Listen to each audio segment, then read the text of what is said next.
Are you ready to worship our King?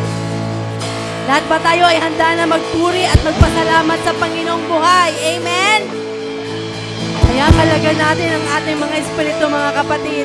Dahil ito, ang oras na tayo ay magluluwalhati sa Panginoon. Ibigay natin kung ano man ang ating mga kabigatan sa buhay. Amen? Hallelujah!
Sa buhay natin. Amen! Claim it, mga kapatid!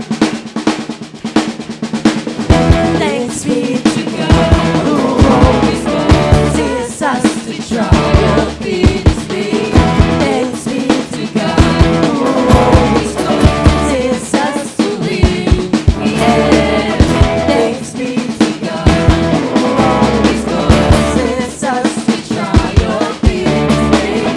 Thanks be to God. Thanks be to God.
namin sa iyo, Panginoon. Ang lahat ng bansa ay nagdiriwang, nagpa-party, O God, sa kabutihan mo, sa habag mo sa amin, Panginoon. Lord, hindi ka matutumbasan, Panginoon. Ang grasya mo lamang, Panginoon, amin inaasahan sa buhay namin.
Hallelujah. Napakasarap magpuri sa pangalan ni Jesus. Amen? Dito tayo nakakaramdam ng kalayaan. Dito tayo nakakaramdam ng kapahingahan sa presensya ng Panginoon. Pag tayo nagpupuri, parang wala tayong problema, no? Pag tayo nagpupuri, parang, Lord, mas gusto ko yung ganito lang. Mga kapatid sa langit, ganito lang ang gagawin natin. Napakasarap. Hallelujah.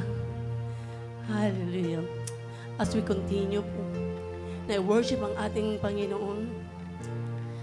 This song maging sana to sa atin, maging personal prayer para sa Panginoon.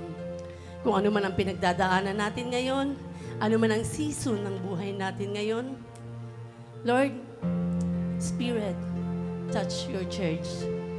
Yung church na yun, tayo yun, mga kapatid. Kung anong gusto mong sabihin sa Panginoon, Lord, touch your church. Lord, kung ano man ang dying sa akin ngayon, touch it, O God. May finances, may passion, may faith sa iyo, Panginoon. I-touch mo, O God. Hallelujah. Hallelujah.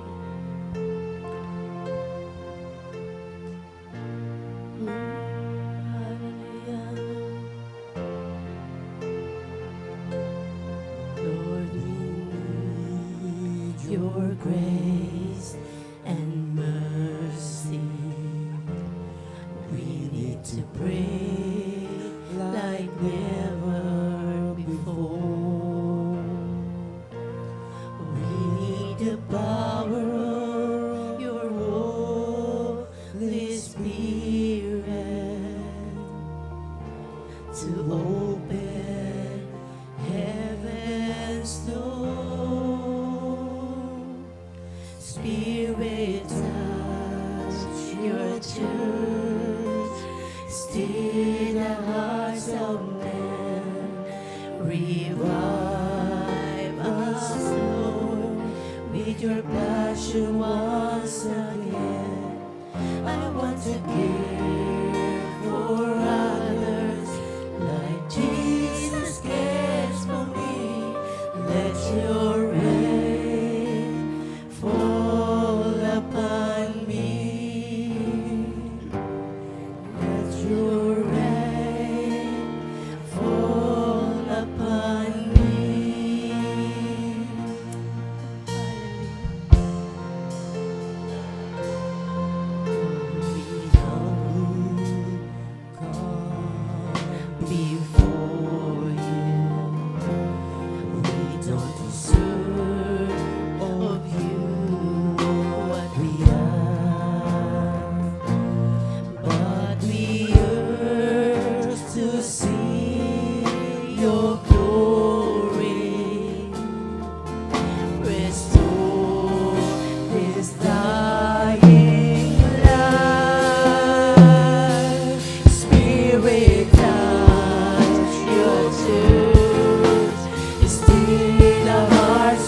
lahat, Panginoon. Hallelujah.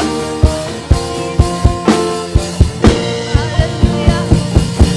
Spirit, touch your church. Let's fill the hearts of men.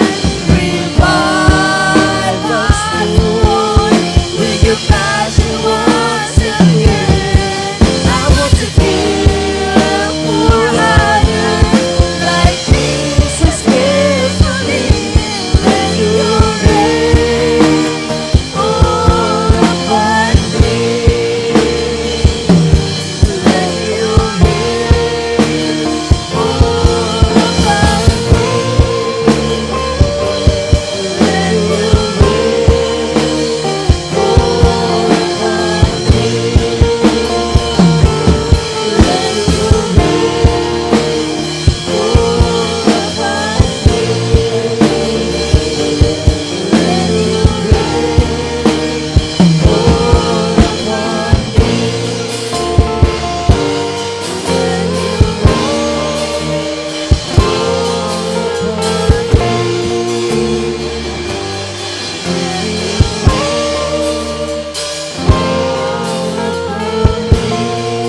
Hallelujah, Lord.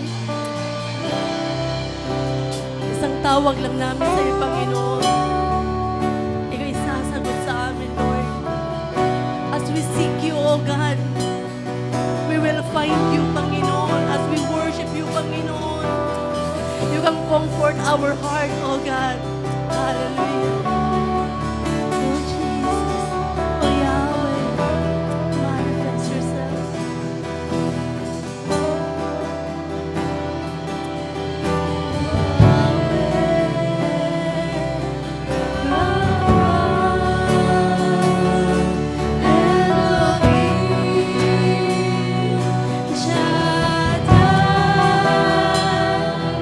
Jireh,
matatagpuan lang natin sa ating Panginoon. You need healing? He is our Jehovah Rapha. Kailangan mo ng pera, kailangan mo ng pangnegosyo. He is our Jehovah Jireh. Amen? He is the Prince of Peace sa lahat ng nangangailangan ng peace.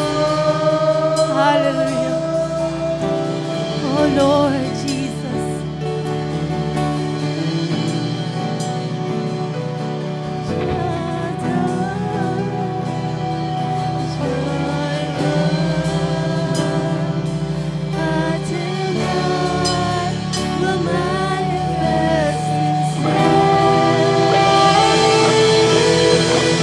Hallelujah, Lord. Glory and honor belongs to you alone, Panginoon. Lord, lahat ng kailangan namin sa buhay, Panginoon, ay sa iyo lamang matatagpuan. Lord, yung healing na hinihilingi namin, Panginoon, yung doktor, minsan, Lord, meron silang limit, Panginoon. Kung ano lang ang specialty nila, Panginoon, ano lang yung specialize nila, Panginoon, yun lang ang kaya nilang gamutin, Panginoon. Pero sa iyo, Panginoon, lahat kaya mo, Panginoon. Lahat kaya mo, Panginoon. Our health, kaya mong proteksyonan, Panginoon. Ang aming bulsa, pwede mong punuin, Panginoon. At ang aming magulong pag-iisip, kaya mo itong, Panginoon, punuin ng iyong peace, O God. Peace that surpasses all understanding, Panginoon, na hindi man namin naiintindihan ang nangyayari, Panginoon. Pero alam namin, Panginoon, because of our faith towards you, Panginoon, may magandang gagawin ka sa buhay namin. And as we listen to your words, Panginoon, ito lang ang aming dalangin, Panginoon, na ito'y tumino sa aming mga puso. Lord, ibain mo to sa sulok-sulukan ng aming puso at punuin mo ang aming puso ng iyong pagmamahal, Panginoon. Because God is love, O God. At ang lahat ng nagmamahal sa Diyos ay makikinig at uunawain ng iyong salita. Lord, thank you so much for this opportunity, Panginoon, na kami makapapakinig ng iyong salita at sa iyong gagamitin, Panginoon. Itago mo siya sa iyong likuran, O God.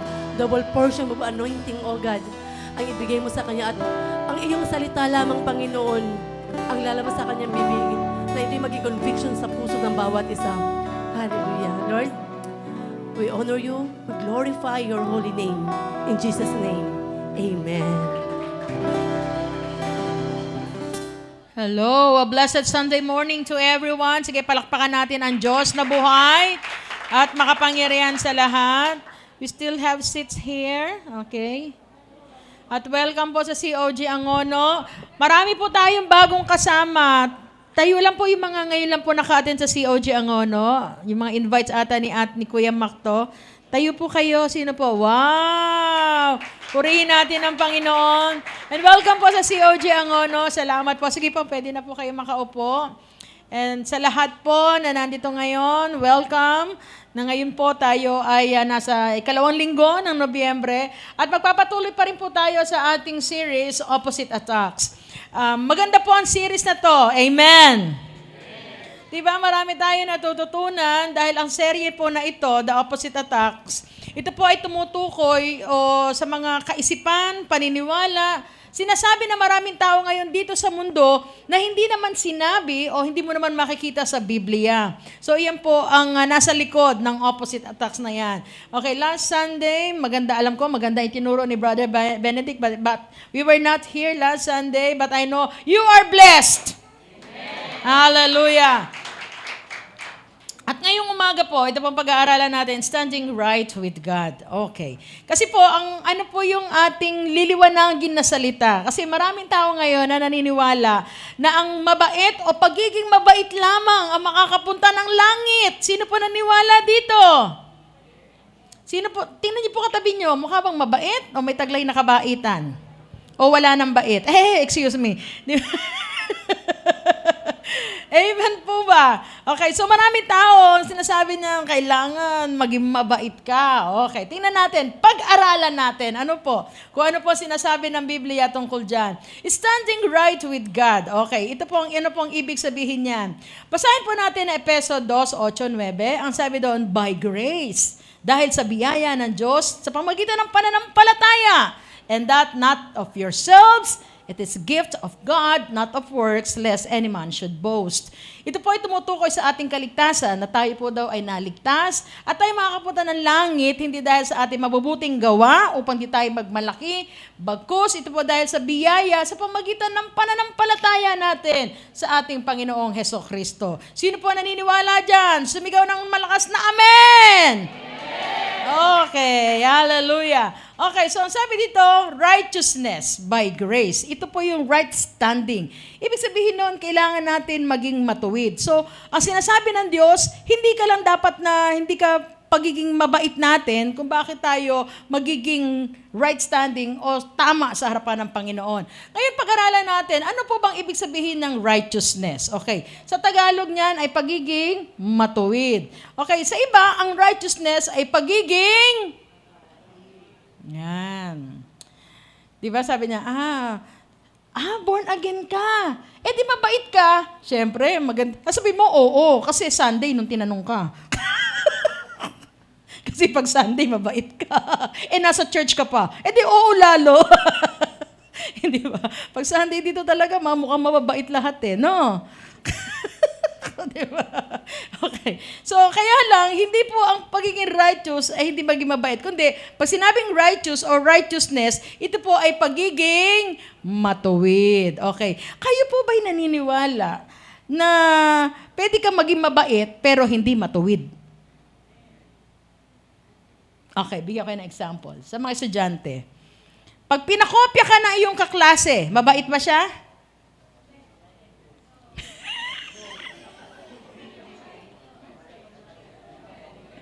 Depende daw. Depende kung maka-perfect ako. Kung naka-perfect ako, mabait siya. Pero kung bumagsak ako, hindi. Kasi mali-mali pala pinakopya. Okay. Pero, the point is, kung pinakopya ka, yes, naging mabait siya sa'yo, pero hindi siya naging matuwid. Bakit ko po nasabi yan? Kasi yung pagiging mabait, okay, ang pagiging mabait kasi, it talks about how you relate to people. Kasi gusto mong matuwa sa'yo yung tao, gusto mo nasabihan ka na, uy, ang bait-bait mo, wow, di ba? Sabi niya, buti ka pa, mabait. Di ba, gusto natin yan. Kaya lang, pag ikaw yung sinabi mong matuwid, how you relate to standards. Okay, naging mabait ang kaklase mo kasi pinakopya ka. Pero hindi siya naging matuwid. Bakit? Dahil may pamantayan, may instruction, bawal magpakopya. Amen. Just the same. Okay, mga nanay, o kahit sino pa man, gusto mong maging mabait sa anak mo o kahit sino man, pag nanghingi sa'yo ng pera, di ba? Bigyan mo. O sige, bigyan mo, pahingin pang bila ko ng sigarilyo. Binigyan mo, naging mabait ka. Naging matuwid ka ba? Bakit? May pamantayan. Smoking is dangerous to your health. Tama po ba? So pag sinabing mabait, ito ay bumabaksak, nagiging men pleaser ka. Dahil gusto mo maging maganda ang tingin sa'yo ng tao dahil sa kabaitan mo. But once you became a born-again Christian, we are no longer men pleaser, but we have to please our God. Kaya nga, sige, palakpakan natin ang Panginoon. Kaya nga, pag ikaw naging Kristiyano na, ang iyong desire ay maging matuwid. Kaya nga paging matuwid, how you relate to standards. Kaya nga, pag sinabing righteousness is right standing with the Lord.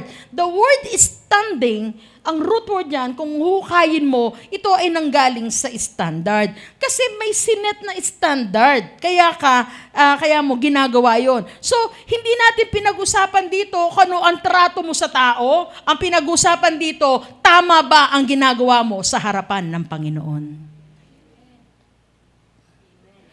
Okay.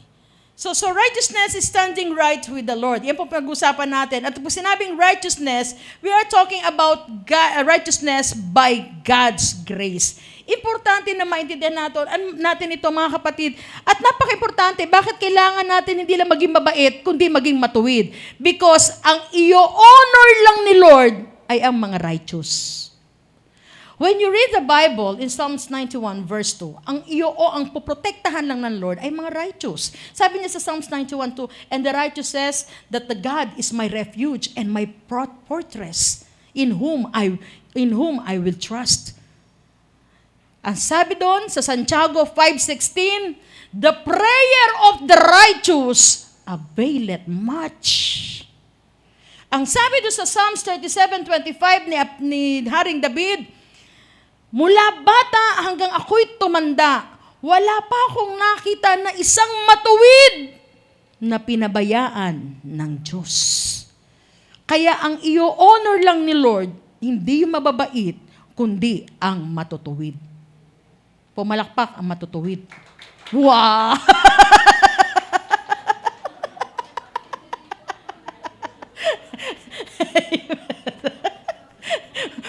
Parang nahiya kayo sa sarili nyo. Sabi niya, matuwid ba ako? Parang may pag-aalinlangan. Parang may pumamalakpak nag-aalinlangan sa sarili. Ba't ako pumalakpak? Teka lang.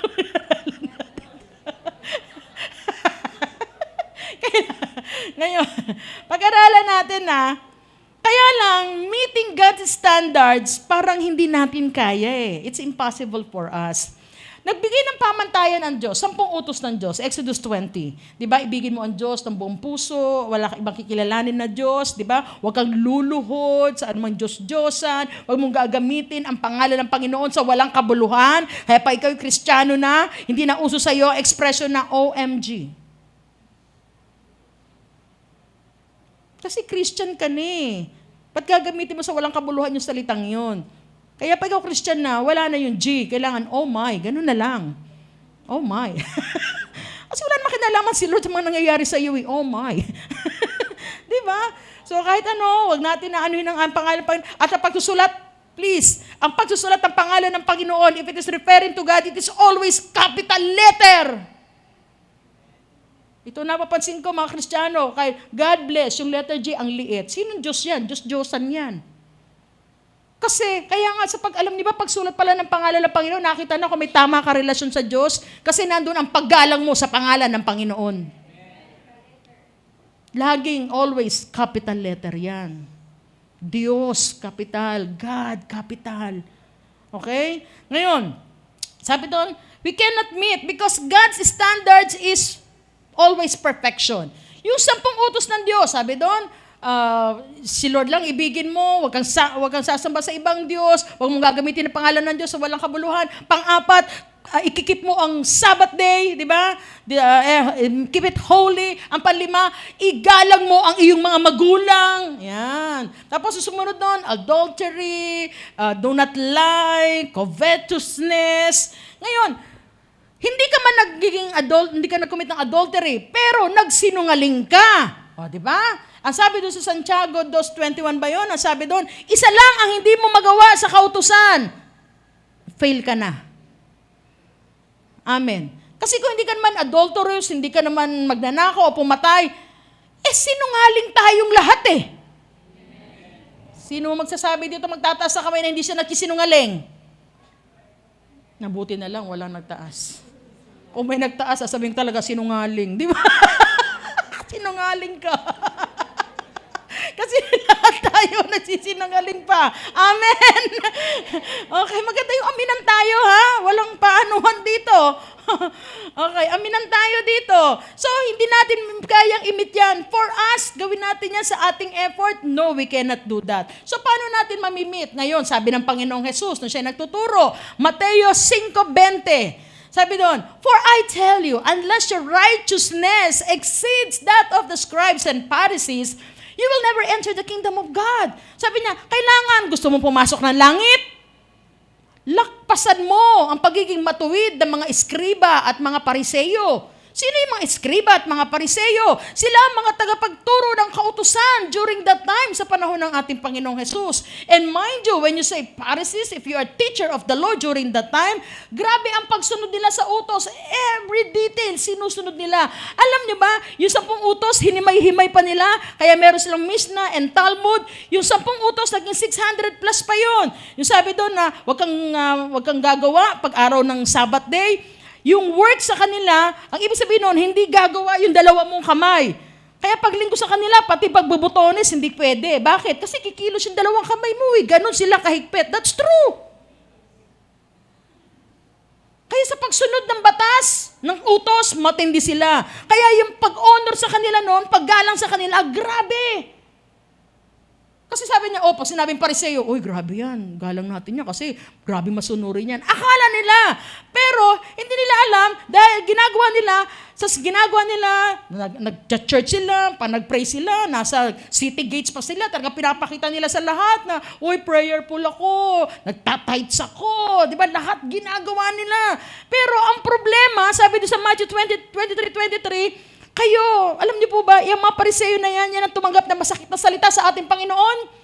Sila sinabihan ng mga lahi kayo na maulupong. Bakit? Kasi ang pinapaganda nyo, yung panlabas. Gusto nyo lang maging ayos kayo sa harap ng mga tao. Pero sa loob ninyo, hindi. Bakit? Wala kayong katwiran. Wala kayong katarungan. Kasi sila, pag sila may ibang tao na makasalanan, ay, ano ba yan? Alam, makasalanan nyo, huwag natin lapitan niya, huwag tayong sumama dyan. Sinful yan. Di ba kaya ang Panginoon lagi na tinutuligsa? Bakit ka nakikisalamuha dyan? Mga lasinggero yan. Mga sinungaling yan. So, sineseparate nila sarili nila. Kasi sabi ng Panginoon, yes, ginagawa nyo. Akala nyo sa lahat ng ginagawa nyo, yung mga ritualis ninyo, yung mga pagsunod ninyo, akala nyo nakaka-bless yan, magiging right kayo sa harapan ng Panginoon. No, hindi nyo kaya. Kaya lang sabi doon ng Panginoon, kaya nyo ba? Now, Jesus is referring yung pagiging matuwid nila sa akala nila, yung pagsunod nila sa kautusan na every detail sinusunod nila. Kaya mo bang lakpasan yon? Ngayon, sa ating panahon, ito yung mga tagapagturo ng salita ng Diyos, mga lingkod ng Diyos. Kaya mo bang maging mas mabait pa sa pastor? Uy.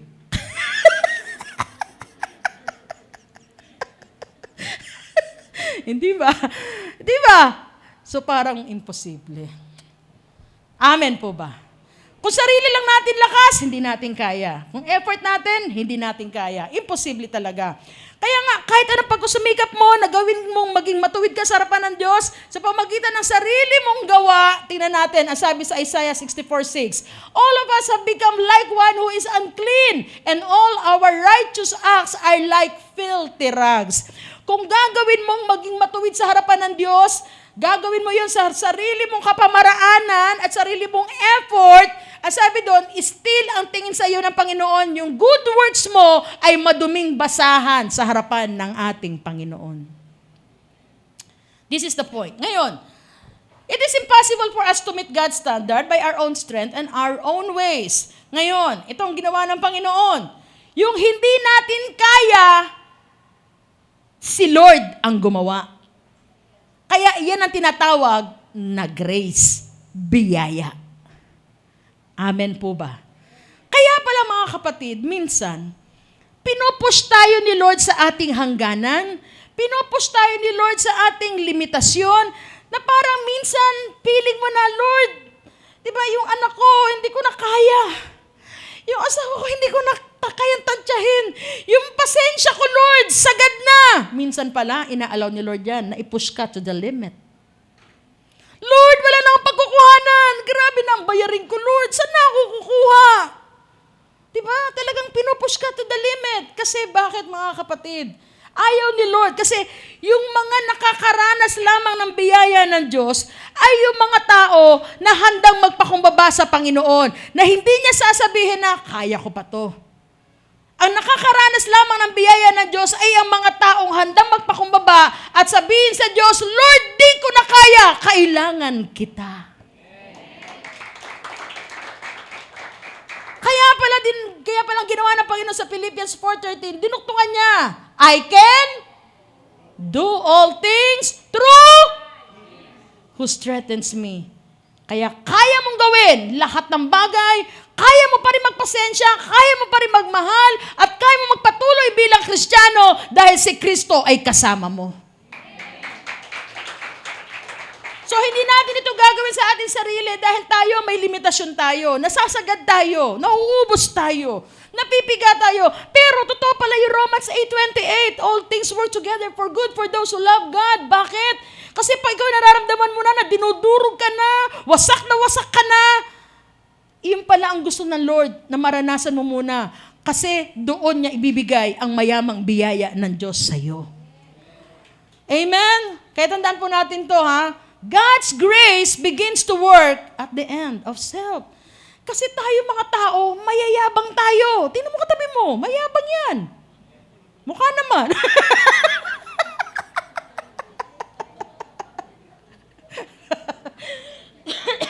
Naubo tuloy ako. Sino po nga amin na talagang mayabang tayo? Lahat tayo may taglay na kayabangan. Gusto natin lagi may patunayan sa ibang tao. Kasi masyado tayong bilib sa sarili natin eh. Kaya nga lagi nasasabi, I can, kaya ko to, kaya ko to. Para minsan iniitsapwera natin ng Panginoon sa ating buhay eh. Diba? Pero tandaan natin, kaya pala sinabi sa Santiago 4:6, God resists the proud and gives more grace to the humble. Kaya pala ang tumatanggap ng maraming habag o biyaya ng Diyos ay yung mapagpakumbaba. Kasi kaya tayo nahihirapan mga kapatid. Bakit? Lagi tayo gusto may patunayan sa ibang tao. Hindi natin pwedeng gawin yun mga kapatid. Okay? So this is the power of God's grace. Tatanggalin niya ang pagkilala at bilib mo sa sarili mo bago mo maranasan ang kapangyarihan ng biyaya ng Diyos. So wag tayo magmamalaki. Kaya di ba sabi doon that no one will boast. Sabi doon sa Ephesians 2:8-9, di ba? Kasi kung sa good works natin, syempre, grabe na masenso ka. Ako pa, matalino ako eh. Alam mo naman. Di ba? O sino napaparangalan? Pero pag Kristiyano ka nga, sabi ko, God pleaser na tayo. Na lahat alam natin, hindi natin kaya, pero salamat, sinamahan tayo ng Panginoon, kaya tayo'y nagtagumpay. And that's the grace of God. Amen. Hallelujah. Ngayon, paano natin tatanggapin ang biyaya ng Diyos sa ating mga buhay? Kung hindi natin kaya, paano na yun? Kung hindi natin kaya sa ating sariling effort, paano natin tatanggapin yan? Ang sabi dun sa 2 Corinthians 5:21, for your sake, He made Him to be sin. He knew no sin, so that in Him, we might become the righteousness of God. So ang pagiging matuwid pala natin ay ito. Hindi tayo naging matuwid dahil sa sarili natin, kundi dahil sa ginawa ni Jesucristo sa krus ng Kalbaryo. Bakit niya ginawa ito? Diba? Bakit niya ginawa ito? Kasi nga, tandaan po natin, hindi natin kayang gawin by our effort dahil meron po tayong mabigat na problema, mga kapatid. Our greatest problem is not lack of money. Hindi yun dahil magulo pamilya mo. Hindi yan ang pinaka-greatest problem mo. Ang greatest problem natin ay ito. We can't be righteous on our own ways and effort because of our greatest problem, which is our sins. Bakit? No price. No wisdom. Walang talino, walang halaga ang kabayaran ng ating kasalanan. Ang tanging makakabayad lang ng ating kasalanan ay ang banal na dugo ng ating Panginoong Jesucristo. Hindi natin kaya solusyonan ng kasalanan natin, mga kapatid. No, we cannot. Kaya kailangan natin ang Diyos sa atin kasi sabi doon, ang kabayaran ng kasalanan ay kamatayan. Di ba? Kaya nga mga kapatid ito ang good works, hindi yan makakaalis. Yung pagiging mabait mo, mapagbigay mo, hindi iyan na makakatanggal ng iyong kasalanan sa buhay mo. Ano ang makakaano? Para maalis sa iyo ang kasalanan, kailangan mamatay.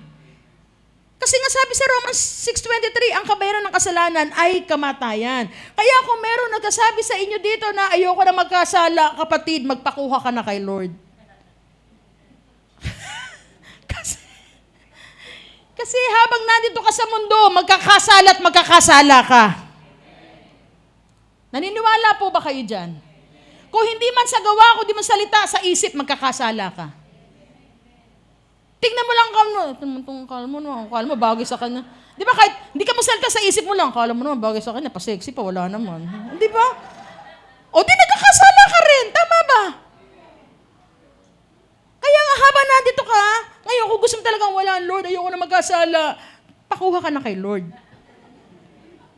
Hindi ba? So, it's only that. Kaya lang, tayo kasi mga tao, gusto pa nating mabuhay.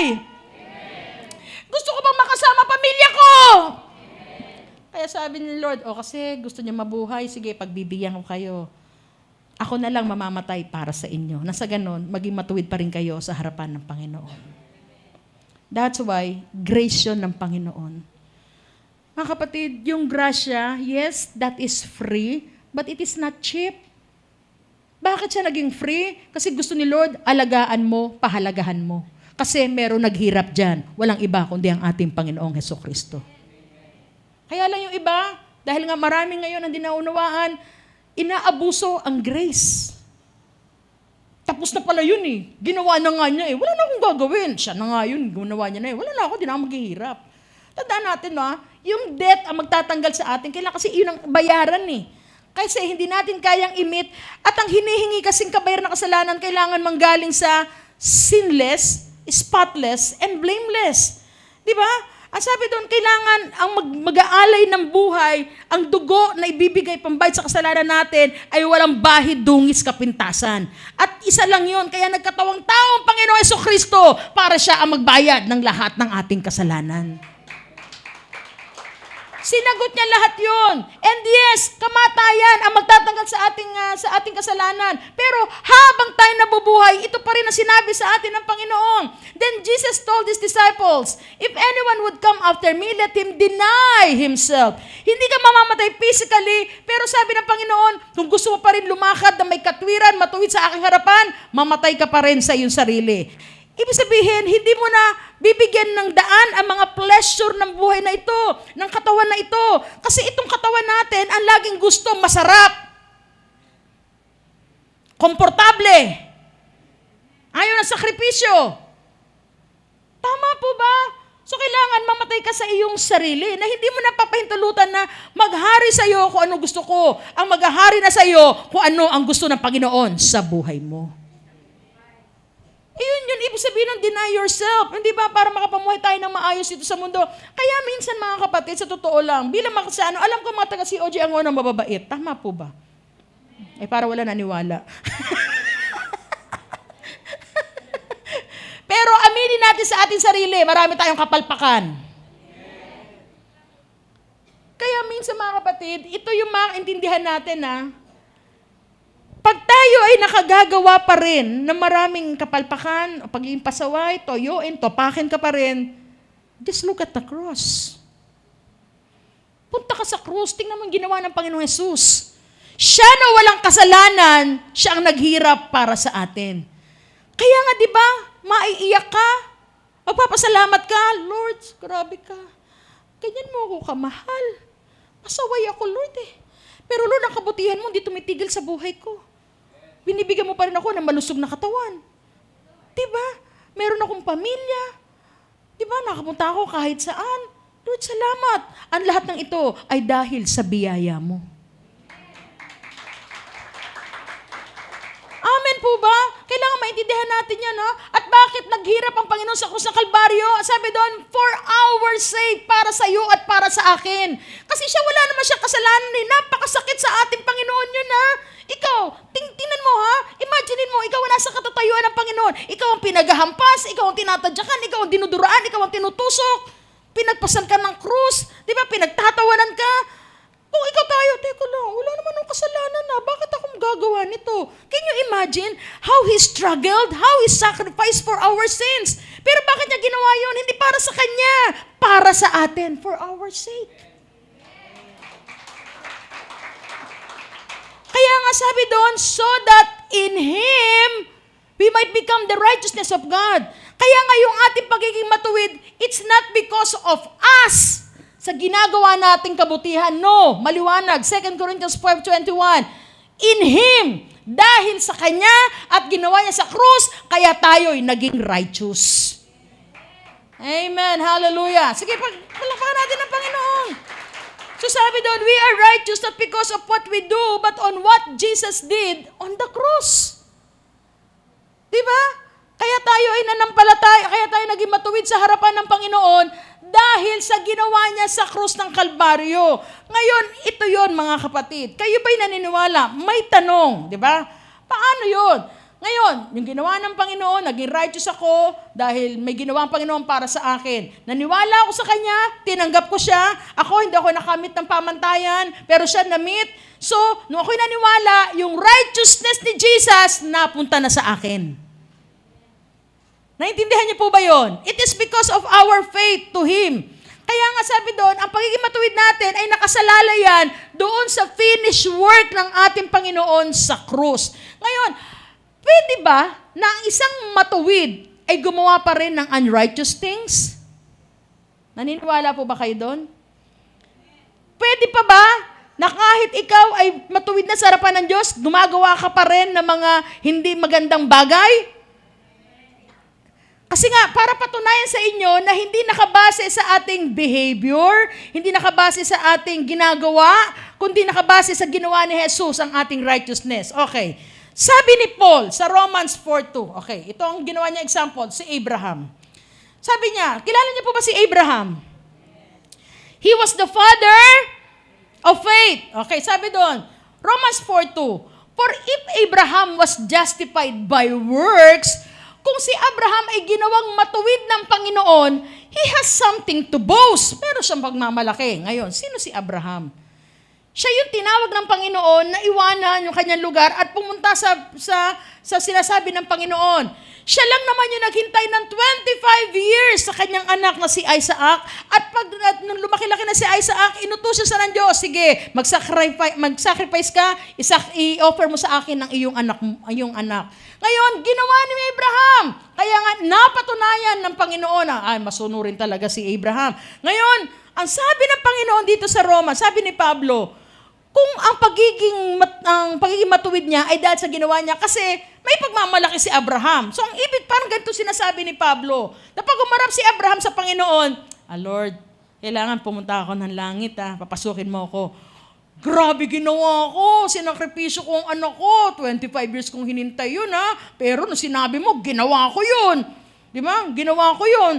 May in-offer ko talaga si Isaac. Sabi ng Panginoon, alam niyo po, pag didepende tayo sa ating ginawa, pag tayo napunta ng langit, ang ingay ng langit.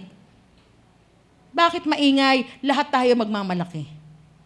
Magtatanungan tayo, ilang church ang napatayo mo? Mga 3 lang naman. Ilan na na-disciple mo? Mga 10 lang naman.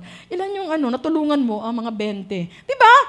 Lahat tayo may kanya-kanyang kwento. Ba't tayo napunta doon? Kasi pagmamalaki natin, lahat ng ginawa natin. Pero pag tayo napunta ng langit, isa lang kwento ang dapat na marinig doon. Ako'y napunta ng langit dahil sa biyaya ng Diyos sa akin. Dahil namatay siya para sa aking kasalanan, nanampalataya ako sa Kanya, kaya ako'y nandito sa langit. So si Jesus lang dapat ang maitanghal, maitaas. Na dahil sa ginawa ni Jesus sa krus ng Kalbaryo, kaya tayo naging naligtas at kaya tayo naging matuwid sa harapan ng ating Panginoon.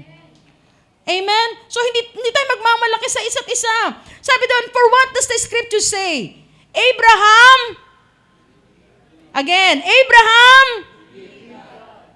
and it was counted to him as hindi dahil sa ginawa, pagkasakripisyo kay Isaac, kung bakit siya naging matuwid sa harapan ng Panginoon. Dahil si Abraham ay naniwala sa Diyos. Just the same with us, mga kapatid. Ang tatanungin sa atin ng Panginoon, naniniwala ka ba sa akin? And when you say, yes Lord, I believe in you. Okay, akin ang faith mo, ito ang righteousness ko. Kaya we became righteous because of our belief or faith to our God. And it is not our kabutihan or kabaitan. Amen? Okay, so, palakpakan natin ang Panginoon. At alam niyo ba, itong tanong na to, can a righteous do unrighteous things? Yes, totoo yan sa buhay ni Abraham. Kasi po may nangyari, kapag aaralan natin sa Genesis, I forgot the chapter, nagkaroon po ng famine o tagutom sa Israel. Ngayon, pumunta sila sa Egypt. Okay. Ngayon, nung natin sa Egypt, sabi ni Abraham sa asawa niya si Sarah, "Hoy, pag may nagtanong sa'yo kung sino ako, sabihin mo, kapatid mo ko, ha?" Nagsinungaling si Abraham. Yet, he was righteous. Kasi nga, ang ating righteousness ay nakabase hindi sa ating ginagawa, hindi dahil sa ating behavior, kundi dahil sa ating pananampalataya sa Panginoon.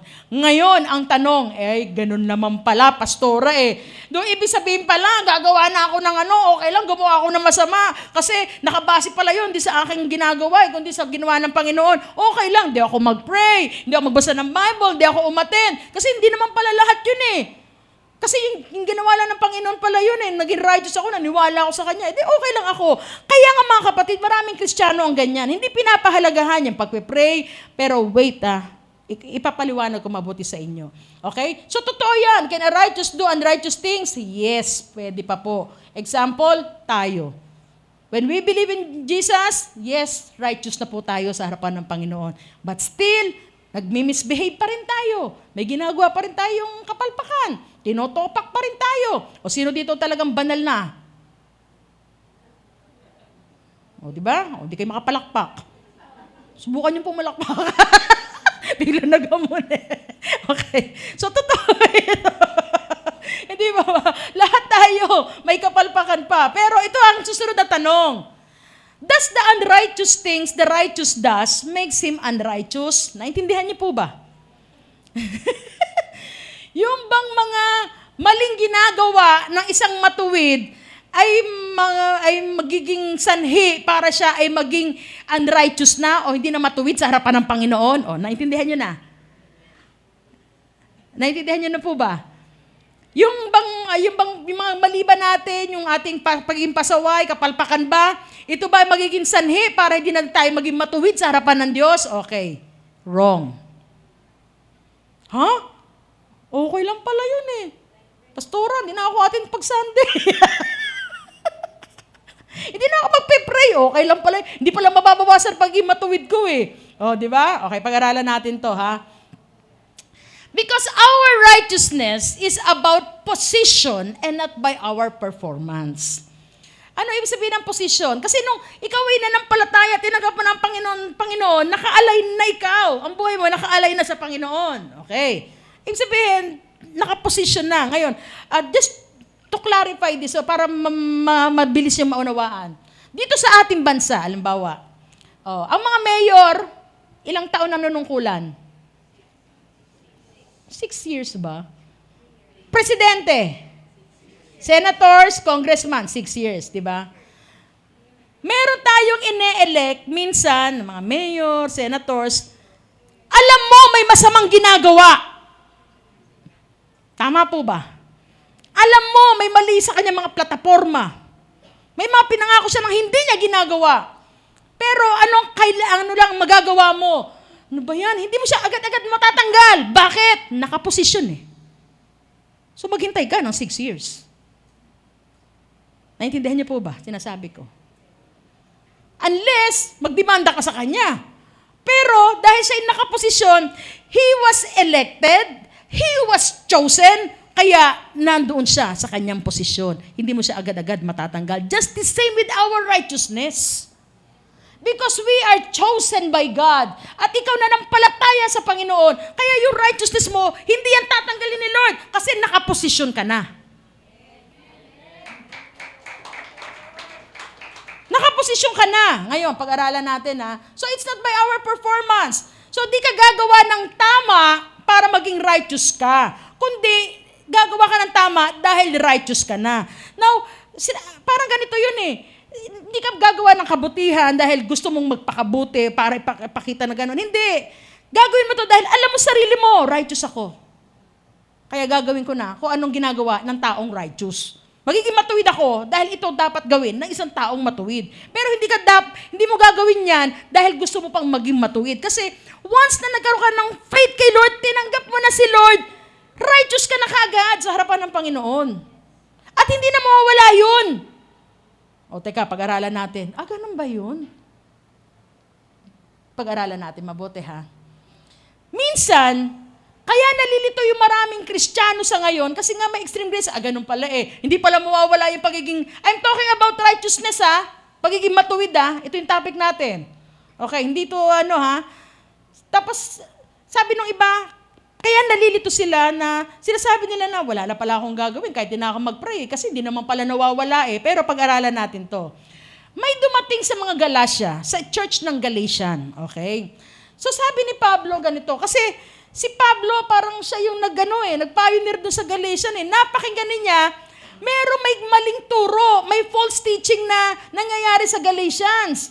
Ano nangyayari doon? May nagkasabi, hindi sapat yung ginawa ni Jesus sa krus ng Kalbaryo, kailangan dagdagan mo pa ng works. Anong works yun? Kailangan magpa-circumcise ka. Ano yung circumcise? Magpatuli ka. Sabi doon, kaya nung malaman ni Paul yun, nagalit si Paul. Paano ko nasabing nagalit? Look at this. Listen. And then exclamation point. Galit si Paul. Listen. I, Paul, tell you this. If you are counting on circumcision to make you right with God, then Christ will be of no benefit to you. Kung sinasabi ninyo na kulang pa ang ginawa ni Jesus sa pagpapako at pagkamatay sa krus at gusto nyo pang dagdagan ng pagsisircumcise, alam nyo ba sa ginagawa ninyo, pinapawalang halaga ninyo ang ginawa ni Jesus sa krus ng Kalbaryo. Na parang sinasabi na, kaya nyo naman palang iligtas sarili nyo eh. Bakit pa napapako ang Panginoong Jesus? Kaya niyo pala eh. Di ba? Pinapawalang bahala mo yan. Kaya doon parang nagalit si Paul. Sabi niya pa sa verse 3, I'll say it again. Itatak mo sa utak niyo to ha. Itatak niyo. Si Paul yun, hindi ako. Si Paul yun. Nararamdaman ko yung hugot ni Paul eh. Itatak niyo to sa isip at puso niyo ha. If you are trying to find favor with God, kung gusto niyo ng pabor ng Diyos, by being circumcised, dahil sa work na yan, you must obey every regulation in the whole law of Moses. Gusto niyo pala, nadagdagan pa. Sige, wag lang yung pagsisircumcise, gawin niyo lahat ng utos ni Moses. Maghandog uli kayo taon-taon ng hayop na perpekto doon. At lahat ng piyesta, kasi sa Israel, daming piyesta doon, daming feast na sineselebrate doon. Bawat feast atinan ninyo. At pag yung piyesta doon, napakagastos nyo. Pero mag-o-offer ka ng perpektong hayop, sige, gawin nyo lahat yun. Gusto nyo pa gusto nyo dagdagan? Pinawawalang bahala nyo? Huwag lang yung isa, gawin nyo na lahat. Para yung favor ni Lord mapa sa inyo. Kasi kung isa lang yan, hindi talaga. Kailangan lahat na gawin mo yan. Parang nanggigigil si Pablo sa kanila, pambihira. Kulang pa yung ginawa ni Jesus na pagkapako sa inyo, dadagdagan mo pa. Parang ganito lang sa atin yun. Kaya sinabi niya sa Galatians 3:3, ano ba kayo mga taga-Galatia? Nagsimula kayo sa Espiritu, magtatapos kayo sa good works? Sa ngayon, anong comparison niya sa atin? Sino po yung nakakaramdam dito na, ay, pag hindi nakapag-pray, ay, hindi na ako banal. Pag di nakakati ng church, ay, parang layo-layo ko na kay Lord. Yan. Diba? Pag di ako nakakapag-tithes, ay, gipit na gipit.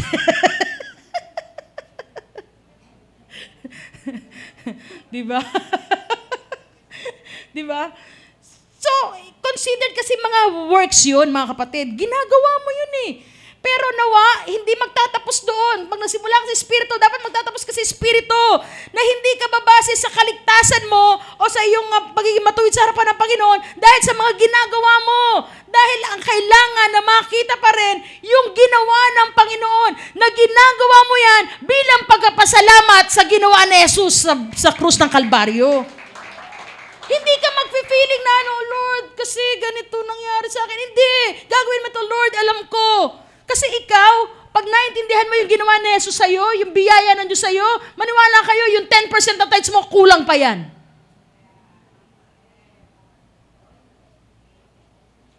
Naniniwala po ba kayo dyan? Lalakpasan mo pa yan. Kasi Lord, sobra-sobra ginawa mo. Pipiro mo, namatay ka para sa akin. Buhay. Tapos yung 10% hindi ko maibigay.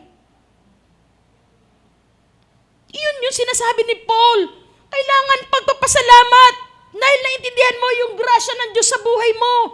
Maglilingkod ka sa Panginoon, magmi-minister ka, magiging servant ka, hindi dahil sa inutusan ka, hindi. Ginawa mo ito dahil, Lord, alam ko, this is my simple way of saying, thank you, Lord, dahil namatay ka para sa kasalanan ko.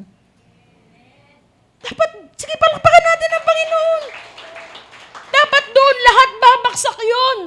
Umaatin ka, hindi dahil kung kani-kanino, hindi ka pupunta dito dahil may Christ mag-crush ka. Di ba? Hindi ba? Pupunta ka dahil gusto mo maparangalan at magpasalamat ka sa Diyos na buhay. Iyon yung sinasabi ni Paul, kailangan magtatapos ka kay Kristo pa rin. Hindi dahil sa, ay gagawin ko to kasi ganito, magagalit si ano. No, huwag mong gawin yan dahil sa tao. Maling motibo yan. Amen po ba? Ngayon, sabi doon, for if you are trying to make yourselves right with God by keeping the law, you have been cut off from Christ. You have fallen away from God's grace.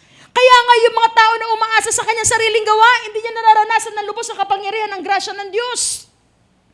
Ayun sinasabing cut off from Christ. Ibig sabihin nun, tinatanggal mo yung faith mo kay Lord. At tandaan natin, yung grasya ng Diyos mararanasan natin dahil sa pananampalataya sa ating Panginoon. Diba? Ito yun. Sinasabi ni Lord, kailangan sa pananampalataya pa rin tayo, mga kapatid. Yun ang titignan natin, yung finished work ni Lord Jesus. At hindi sa mga ginagawa natin kung bakit tayo magiging righteous sa harapan ng Panginoon. Ngayon, sabi dun sa verse 5, but if we believe by the Spirit eagerly wait to receive by faith, the righteousness of God has promised to us. Teka lang, bakit may eagerly wait na sinasabi dito? To receive by faith the righteousness of God. Kailangan may pananampalataya tayo. Ako po'y naniniwala, pag ikaw sabi doon, naka-align ka na, naka-position ka na. At ngayon, the fact na narito kayo mga kapatid, kasi pag sinabi mo, naintindihan mo yung grasya ng Diyos, hindi yan magpapalayo sa Diyos. Hindi ka titigil sa Diyos. Kundi may pananampalataya ka na sinasabi mo, yes Lord, may kapalpakan ako. Yes Lord, pasaway pa rin ako ngayon. Pero naniniwala ako Lord, unti-unti mong babaguhin ang puso ko. Unti-unti, babaguhin mo puso ko. The fact that we always come here to the church dahil alam ko nandun ang faith natin. Alam ko, Lord, mahirap man ang sitwasyon ko ngayon, pero Lord, may pananampalataya ako na ako'y lalapit sa iyo, mababago ang sitwasyon ng buhay ko. Yun yung hinihintay ni Paul. Kaya nga mga kapatid, tandaan po natin to. For when we place our faith in Christ Jesus, there's benefit in being circumcised or being uncircumcised. What is important is faith expressing itself in love.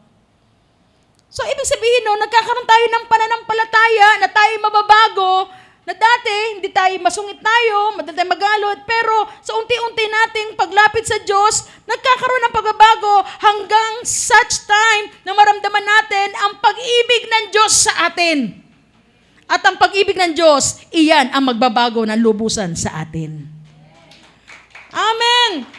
At ikaw din, ganun din. Paano mo itatrato ng iba? Kahit sabi mong pasaway, you will express it because you are righteous. Kaya mo express ang love mo sa Kanya. Kasi alam mo, dumaan ka rin sa ganong sitwasyon. Amen? So you will not be judgmental to others. Kaya nga tandaan natin to, mga kapatid. The third, and this is the last, our righteousness is not only by position, but by progression.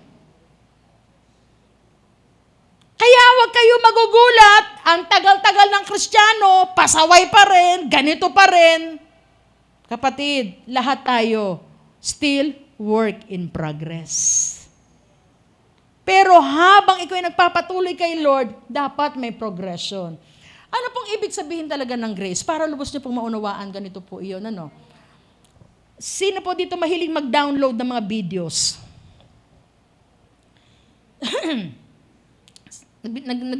Parang ako lang, di ba? Di ba? Haba, meron kayong gustong movie, di ba? Da-download nyo yun. Okay? Meron kayong kanta, gusto nyo da-download yun. Ngayon, pag dinownload mo yung video buo na. Tama ba? Buo na. Buo na. Ita-transfer mo. Kaya lang minsan, bakit hindi ka agad-agad na ita-transfer? Kasi minsan, may problema doon sa hardware o software mo. Ngayon, anong ibig sabihin nito sa atin? Ito yung grace. Yung ating pagiging righteous, buo na yan. Kasi nakasalala yan sa ginawa ni Jesus doon sa krus ng Kalbaryo. Tinapos niya na yon. Kaya lang kailangan i-transfer sa atin. Ang problema, hindi agad nada-download. Kaya nga progression yan eh. Bakit hindi nada-download? Minsan, ang daming laman ng puso mo. Kaya, di ba, installing. Ang tagal. Loading. Ang tagal. Bakit matagal ang pagda-download ng righteousness sa'yo? Kasi nga minsan, ang dami mong pangyabang. Ang dami pang hang-ups. Pero yung mga tao, nag-total surrender kay Lord. Lord, nung tinanggap mo, Panginoon, Lord, surrender na ako, Lord, at pipilitin ko, Lord, na gumawa na ng tama, susunod ako sa iyo. Maniwala kayo, ang bilis ng downloading ng grace sa Kanya at ng righteousness sa Kanya. Kaya kung wag kang magtataka, yung iba, bakit ang bagal ng progression? Pero kung 20 years ka ng Christian at wala pang pagbabago, mga kapatid, baka mali yung video yung dinownload sa'yo. Baka mali yung Kristo na nakilala mo. Yun lang yun. Mali yung Kristo na nakilala mo. Kaya, baka 50 years ka ng Christian, ganyan ka pa rin. Pasaway ka pa rin. Aba, magtanong ka na.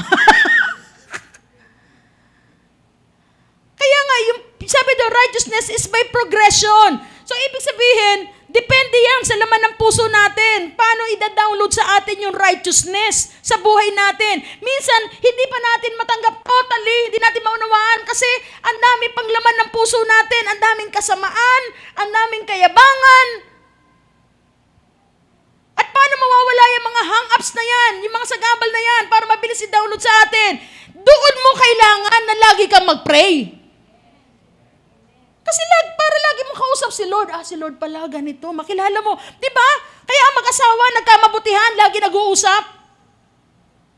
Di ba? Magkasama na buong maghapon. Tapos sabi niya, text mo ako pag-uwi mo, ha? Tapos pag-uwi, nandito na ako. Pambihira. Lahat gusto magkausap. Di ba? Kaya nagkamabutihan kasi lagi nag-uusap. Kaya pag ikaw lagi mong kausap si Lord, through prayer, doon mo makilala ng lubos sa Panginoon at doon ka babaguhin lalo ng Panginoon. At mawawala din lang lahat yan kung ikaw ay nagbabasa ng Biblia. Lalo makilala ng Panginoon. Umatin ka ng church kasi dito maintindihan ang katuruan ng Panginoon. Kaya importante pa rin. Kaya hindi mo pwedeng sabihin na, okay na pala ako, okay na si Jesus na nagano. Hindi. Kaya ang bagal ng progression mo as a Christian. Kasi ang dami mo pang bara sa puso. Kaya mga kapatid, huwag tayo magtataka na ganyan pa rin ang kasama natin, katabi natin. Ganyan pa rin siya. Tingnan mo siya. Work in progress pa rin yan. Work in progress pa rin yan. Pero tanungin mo siya, 5 years ago, 10 years ago, naniniwala ako, may pinagbago na rin siya. Kaya pag ikaw nagpapatuloy kay Lord, hindi ka nagtutuloy sa kasalanan. Pabawas ng pabawas ang iyong kasalanan. Lalo na pag lagi ka nagpe-pray, lagi ka nagbabasa ng Bible, lagi umaatin sa church, dahil doon mo lalo nakikilala ang Panginoon at doon mo nakikita gaano kabuti ang Lord sa ating mga buhay. Kaya mo sasabihin na, ay matuwid na pala ako kasi nakasalalay pa lang aking pagiging matuwid dahil sa Panginoon. No. Paano yung progression mo? Kaya gusto ni Lord, the one that God honors is the righteous people. Tandaan nyo yan. Basahin nyo sa Bible. Kaya gusto ni Lord, maging right tayo with our standing with the Lord. Okay, so righteousness is standing right with God. Ngayon, pag sinabing standing right, tamang tayo sa harapan ng Panginoon. Pero ano po ba talaga ang tamang posisyon para maging righteous tayo? Ngayon, sabi doon sa Ephesians 2:5, ito yun eh. Even when we were dead in our trespasses, made us alive together with Christ. By grace, you have been saved. And raised us up with Him and seated us with Him in the heavenly places in Christ Jesus. May napanood po ako na isang pastor na nag-illustrate ito. Ang ganda. Sabi niya, kasi nung una, akala ko, pag sinabing seated with Him, akala ko umuupo tayo dito sa tabi. Tama ba? Akala ko seated with Him. Ganyan. Iba pala yun. Ang sinabi palang seated with Him, ganito yun. May upuan, nakaupo ang Panginoon, kasi nga, bakit siya nakaupo? Kasi tapos niya nang ginawa niya, di ba? Finish na Tapos ko na trabaho ko, upo na ako. Ngayon, para ito yung ama, tapos may anak. Di ba? Yung anak mo nagliligalig, ang ingay, iyak ng iyak. Sasabihin mo sa anak mo, nakalika dito, halika. Upo ka dito sa aking kandungan, nak. And ang goal ng isang tatay, dahil iyak na iyak yung bata, talagang gagawin niya lahat Di ba? Para mapatahimik siya. O ano, anak, pagod na pagod ka na. Sige, gagawin mo lahat ng posisyon para ma-adjust ka sa anak mo na sa ganon, mapayapa siya at makapag-rest siya. Tama po ba? Kaya nga mga kapatid, ito yun living in His grace is being at rest. Si Jesus, nung tinapos na yun, at alam ni Jesus na kahit hanggang ngayon, ikaw yung anak niya, yung parang naglilikot. Kasi ang dami mong problema. Lord, di ko alam kung ano gagawin ko. Anak. Dito ka, anak. Lika. Upo ka dito, anak. Upo. Papangkuin ka ni Jesus. Papaupuin ka. Sleep lang, anak. Sleep lang. Dito si tatay, nak, hindi kita pababayaan, nak. Huwag kang maligalig. Huwag kang gumawa ng kaanumang bagay. Anak, nandito lang ako. Punta ka lang sa akin. Kasi ang gusto ni Lord, nak, hindi mo kayang gawin yan sa sarili mo eh. Nandito si tatay. Gusto ni Lord, ma-address ka. At paano tayo ma-address? It is only in the presence of God. Kaya pag naintindihan mo yung grace, ito pala yung grace.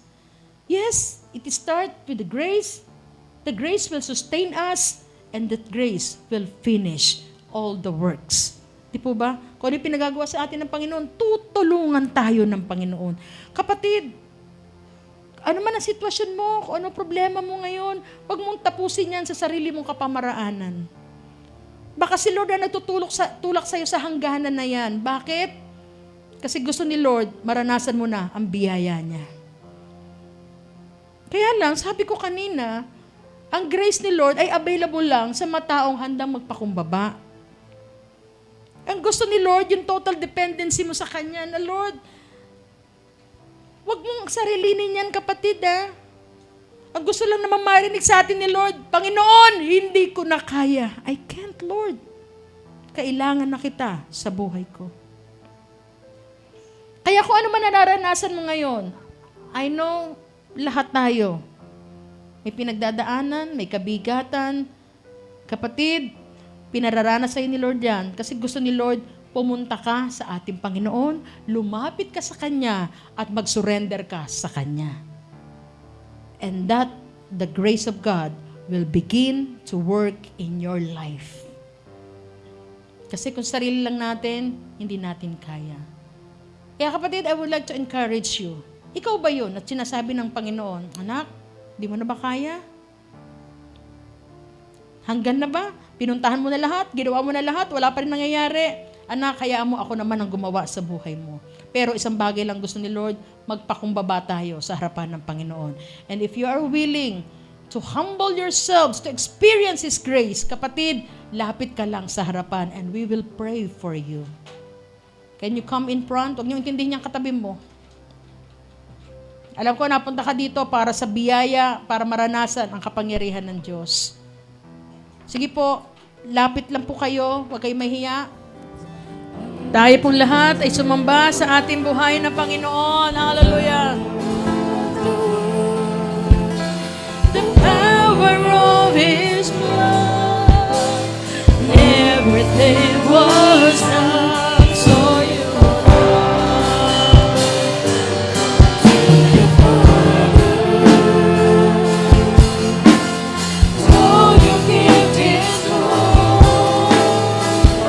broken hearts, broken lives, in the devil.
Hallelujah. Panginoon, sobrang salamat sa iyo, O God. Lahat, O Diyos, na meron kami, nararanasan namin, it's all by your grace, O God. Ikaw ang naghirap sa krus ng Kalbaryo, Panginoon, para hindi na kami maghirap pa, Panginoon. Ikaw ang naghirap sa krus ng Kalbaryo para ang aming sakit, karamdaman. Lord, dinala mo lahat yun, O God. Para kami, Lord, ay may kagalingan. At Lord, maging ang lahat ng pag-aalipusta, may rejections man, Panginoon. Lord, ikaw ang unang nakaranas noon. Kaya naman, Lord, patuloy ka nag-i-invite sa amin na lumapit sa iyo. Dahil ikaw lamang talaga, Lord, ang magiging solusyon sa lahat ng aming pinagdadaanan. Lord, thank you that your grace is always available to us. Na kung hindi na namin kaya, may malalapitan kaming Diyos na handang tumulong sa amin sa anumang panahon. Salamat, Lord, hindi mo tinitingnan ang aming behavior on how we behave on you, O God, at sa ibang tao. Salamat, Lord, at tinitingnan mo sa amin, O God, kung paano kami nanampalataya at nagtiwala sa iyo ng lubos. Kaya naman, Panginoon, sa mensaheng ito, Lord, na patuloy mong itatak sa aming mga puso, na hindi ito mawala, O Diyos. Ang grasya, ang biyaya, pagmamahal mo at sakripisyo mo ay lagi namin pahalagahan sa aming buhay. Na hindi namin ipapagwalang bahala ang lahat ng pagpapakasakit mo sa krus ng Kalbaryo. Aalagaan namin to, iingatan namin to, pagyayamanin namin ito, Panginoon. At gagawin namin, O Lord, hallelujah, at ang lahat ng aming gagawin, O Diyos, isa lang, Panginoon, para ikaw ay matanghal, ikaw ay maitaas, at ikaw ay makilala ng maraming tao. Salamat po, Panginoon, sa hapon na ito. At Lord, ang pabor, ang grasya mo ay laging mag-overflow sa buhay ng bawat isa. We thank you, Lord, for this wonderful time that we have. Thank you, Lord. Thank you, Holy Spirit. And this is our prayer in Jesus' name. Amen and amen.